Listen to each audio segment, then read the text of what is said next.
Today I wanted to do another installment in my pin trading basics series and talk about how to collect Disney pins on a budget. This video is in a similar vein to my videos on why Disney pins are so expensive and my guide to buying Disney pins online, both of which I'll link in the description. Because what people pretty easily figure out in the pin collecting trading hobby is that it can get very expensive very quick if you're not careful about how and where you spend your money. As I've talked about, I am a graduate student, and graduate students do not exactly make a lot of money. So I'm quite limited with the funds I have available to actually collect and purchase pins. So in this video, I wanted to share my tips and advice for how to collect Disney pins without totally breaking the bank. So I don't set a strict capped budget for myself each month for pins because the months kind of vary in terms of what they release and what I collect. So some months there may be just about nothing that I really want to purchase, and then other months Disney might release some more things, but overall things kind of even out. What I do have is a strict limit on how much I'm willing to spend on one single pin, and I've set that myself at $50, and with like one or so slight exceptions, I have been able to follow that. I know $50 still can seem like a lot for one single pin, but there's always a lot of very highly desired pins that consistently sell in the hundreds of dollars. So even if I see a pin that I really want, but like it's still a bit above that $50 mark, I'm just gonna try and wait and be patient.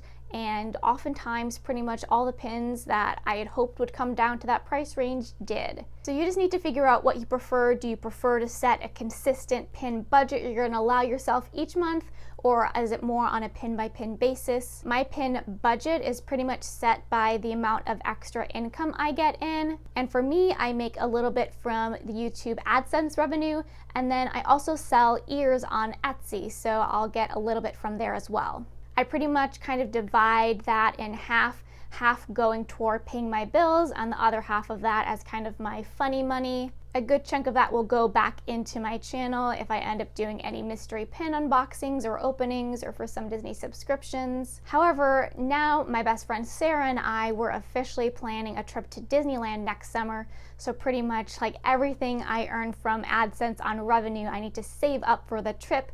So that means that my pin budget really needs to get tightened down. And so the best thing that I can say is at least form some set of firm budget rules for yourself. The other thing I suggest is focusing your pin collections themselves. I have a few small pin boards with kind of miscellaneous pins that don't really fit into any collections, but they're things that I really like. But the majority of the pins that I have fit into specific collections like Zootopia or Splash Mountain or Emperor's New Groove. And so you really don't want to get caught in the trap of, oh, I see this pin and I really like it, and then this pin is cool and I like it. You really want to focus your efforts and resources on the things that you truly want to collect.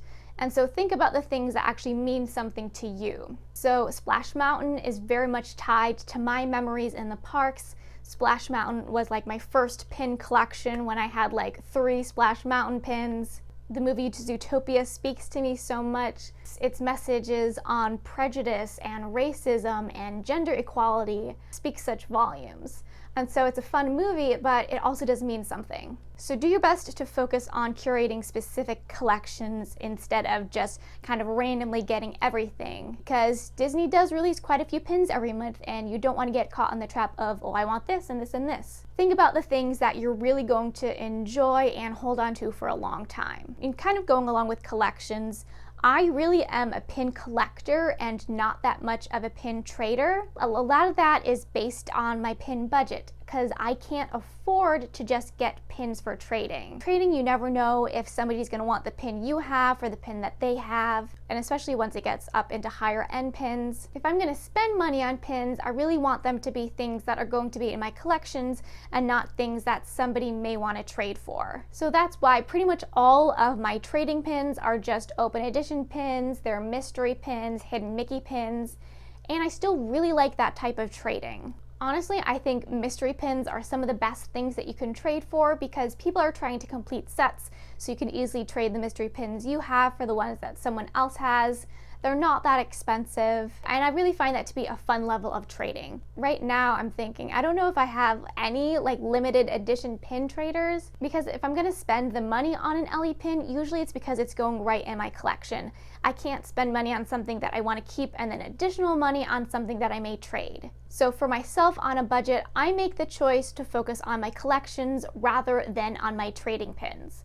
However, if you're super into trading and the part of the hobby that you like is the trading and interactions, maybe you choose to focus on your trading pins and not so much on your collection. However, I feel like it's very easy to sink a lot of money into traders that you might get stuck with.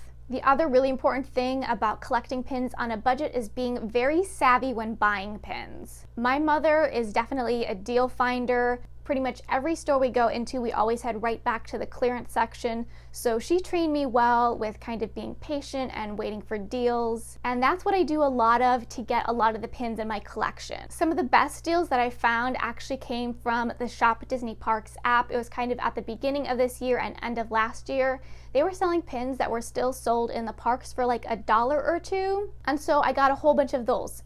Sometimes Shop Disney, just the website itself, also has some pins on sale. They'll frequently come out with coupon codes for things. And another thing is that they'll often offer free shipping.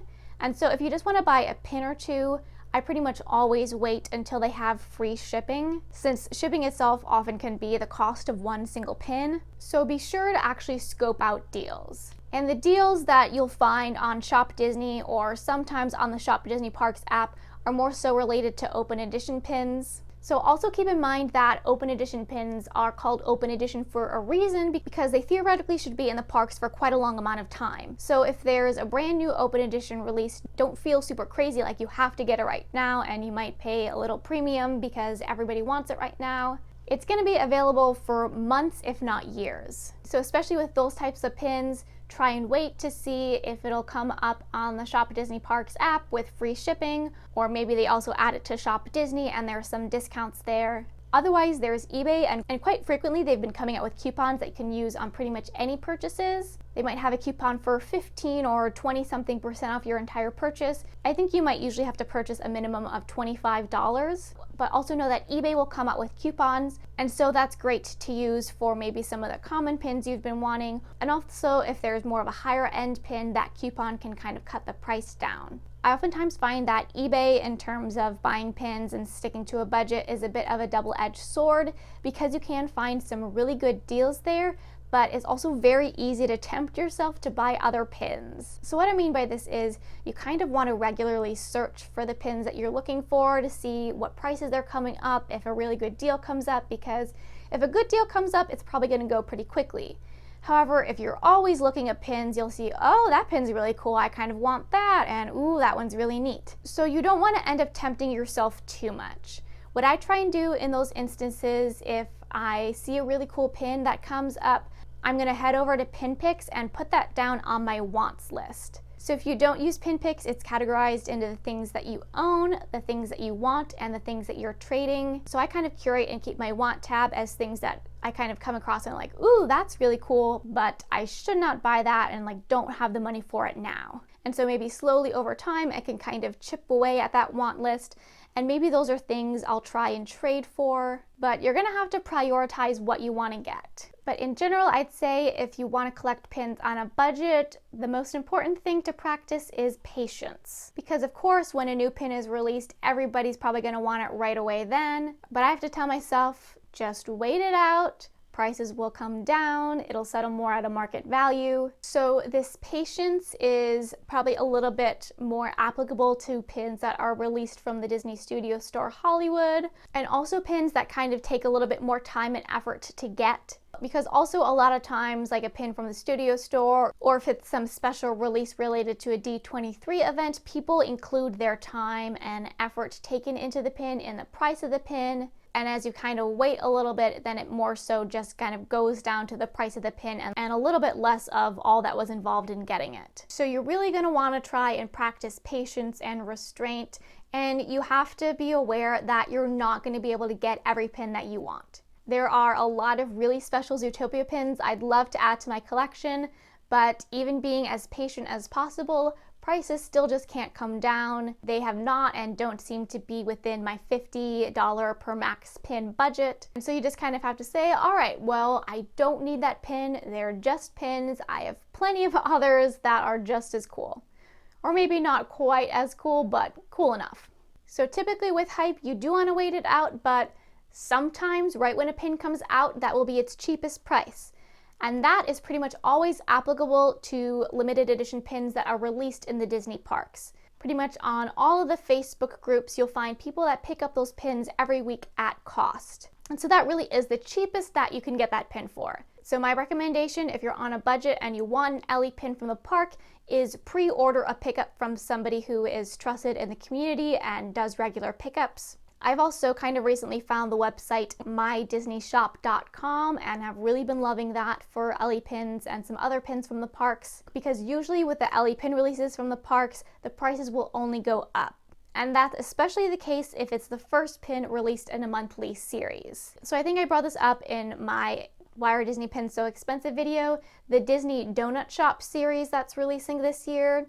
The first pin that released was Mickey Mouse. I got mine for an at-cost pickup. Pretty much when it was released, everyone got theirs at cost. But that was the first pin released in a series, and as more of the months started releasing, people thought, oh, I'd like to collect this whole series. But they kind of slept on the first release and didn't get it, and now a whole bunch of people want that first pin, and that drives the price way up. And that price for that pin has stayed really high, seen with the first pin from the Latte series this year. So you do want to be in the know with pin trading news.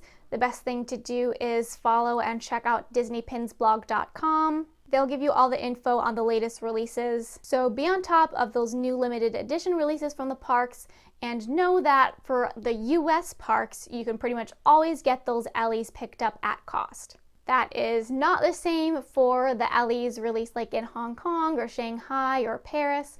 I've heard Paris releases are crazy, kind of like studio store releases. They say people have to run to the store. So it's very uncommon to get an Ellie picked up at cost from an international park. So in all, I mean, it's pretty common sense, but the things that you really want to pay attention to and focus on when you're collecting pins on a budget is setting some sort of strict budget or number for yourself, whether that is something by month or like you have a specific limit on a pin. I know a lot of people will put themselves in quote unquote pin jail, where they are essentially locked out from buying pins for a while, and they kind of have their friends help them keep on track. So based on your means and your available money for that, you need to set what you're comfortable with. You should also focus your pin collections so that you don't feel the need to buy every single cool thing that comes out. You want things that are going to mean something to you and fit in well with your collections. Also, you might have to make the sacrifice of not really being able to trade a lot of pins. Or you might have to make the choice of, well, I'm going to choose to focus on just trading pins because I really enjoy the fun of it,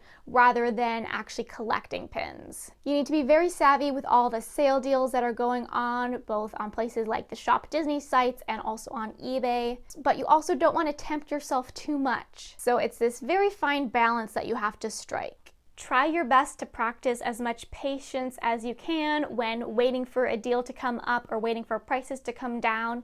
But know the type of pins where you should get them right away, because that's the best price that you'll find them at. So those are pretty much all the universal tips I have. Some of the more location specific things are if you are close to a Disney store outlet. So of course the Disney character warehouses down in Orlando pretty much always have pins on there for a good deal. They'll typically have some pretty cheap open edition pins there to use for traders, but sometimes they'll also get limited edition pins in. I know they recently had tons of the Star Wars Ellie pins in. Star Wars does not really sell well. A lot of times they'll get leftover pins from the parties like Halloween or Christmas. So if you do happen to be in the Orlando area, definitely check that out there. Otherwise, I live really close to a Disney store outlet, and every so often they'll get pins in. Recently, they got the Frozen Mystery Box pins in. They were only $5 a box, so I got a number of those and opened those on my channel. But of course, not everybody has those physical in-person outlet type locations. In the comments below, feel free to leave any tips or tricks that you have on how to collect pins on a budget. So hopefully some of the things that I try to follow was a little bit helpful. A lot of it is dependent on how much pin money you have and are willing to spend, but at least slowly over time you can work to accumulate and grow a collection. But thanks for watching!